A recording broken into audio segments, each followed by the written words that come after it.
And President Trump is committed to bringing an end to this conflict, and as he said when he campaigned for president. And he wants it to end in a way that's fair. He wants it to end in a way that's sustainable and enduring, not that leads to another conflict in 2 to 3 years. That's not going to be easy to achieve, but he's the only one in the world that can begin that process. Donald Trump is the only leader in the world that could initiate that process, and today was the first step in that process. I came away today convinced that they are willing to begin to engage in a serious process to determine how and how quickly and through what mechanism can an end be brought to this war.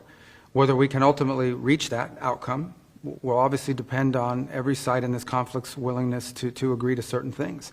So I think it's important to have this meeting because we haven't really had much engagement with the Russians for almost 3 years.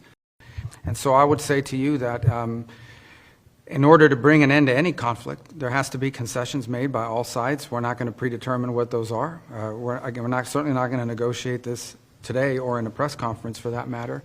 But, and there are other parties that have sanctions. The European Union is going to have to be at the table at some point because they have sanctions as well that have been imposed.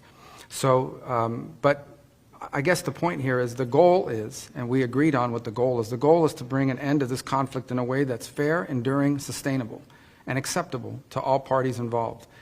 What that looks like, well, that's what the ongoing engagement is going to be all about. This dialogue of two, strategic powers in the world is very important, and the world is a much safer place now when this dialogue started to happen. So we'll have to see how it evolves over time, but definitely a very positive start. And by the way, Saudi played a really key role in providing good opportunity for this dialogue. One word, what is Russia going to compromise on? Again, I think it's too early to say. Thank you.